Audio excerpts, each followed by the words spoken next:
The State Road Agency of Ukraine has claimed that 24,000 kilometers of roads and 300 bridges have been destroyed in Ukraine since the war began.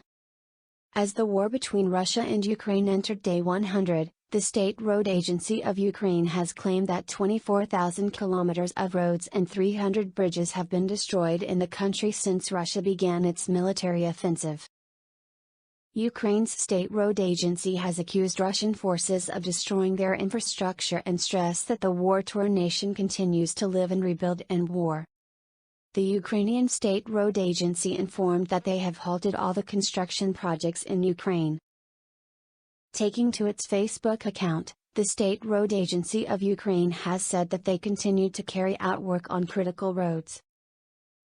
It further said that 3 bridges had been destroyed on Warsaw Highway and now they have reopened the Warsaw Highway from Kyiv to Kovel.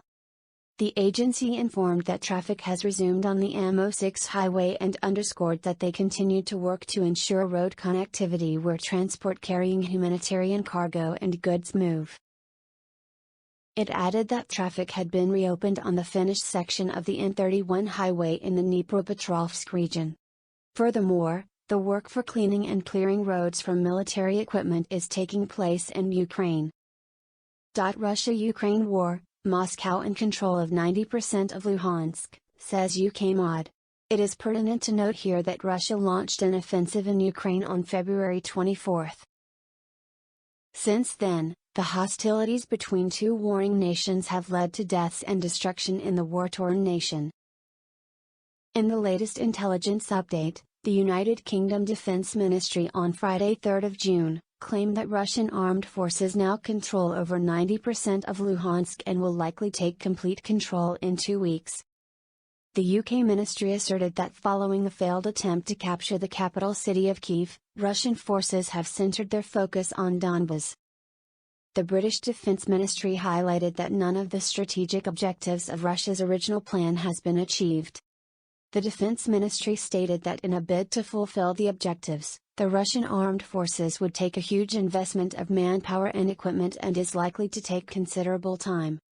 It added, Russia is now achieving tactical success in the Donbas. Russian forces have generated and maintained momentum and currently appear to hold the initiative over Ukrainian opposition. According to an ongoing study from the Kyiv School of Economics, which is updated every week that the Russian invasion of Ukraine continues, Ukraine has so far withstood roughly $92 billion in damage to civilian infrastructure.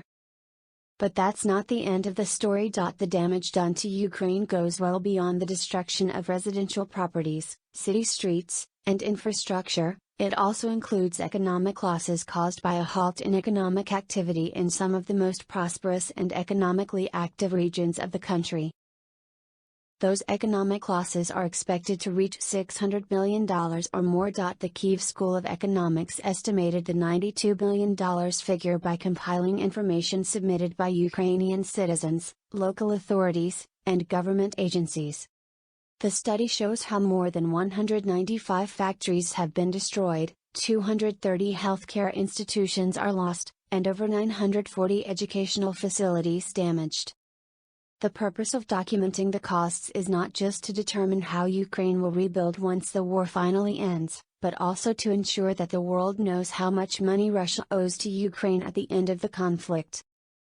It forms part of the Russia Will Pay project that encourages people to send information about the destruction of infrastructure and buildings caused by Russian aggression.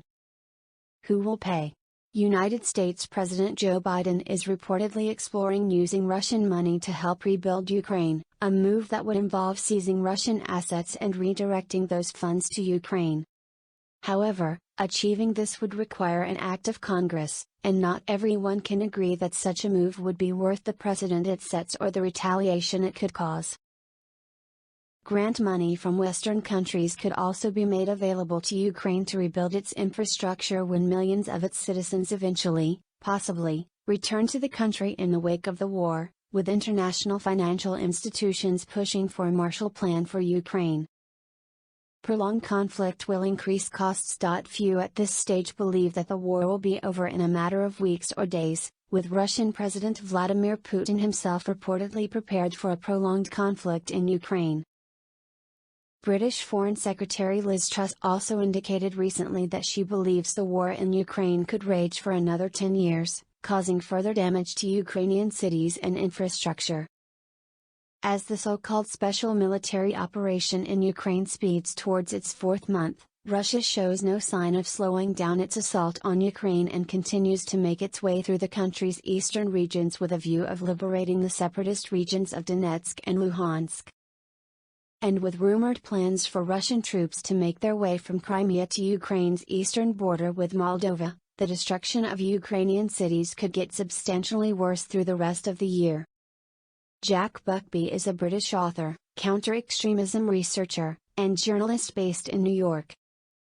Reporting on the UK, Europe, and the US, he works to analyze and understand left-wing and right-wing radicalization, and reports on Western governments' approaches to the pressing issues of today. His books and research papers explore these themes and propose pragmatic solutions to our increasingly polarized society.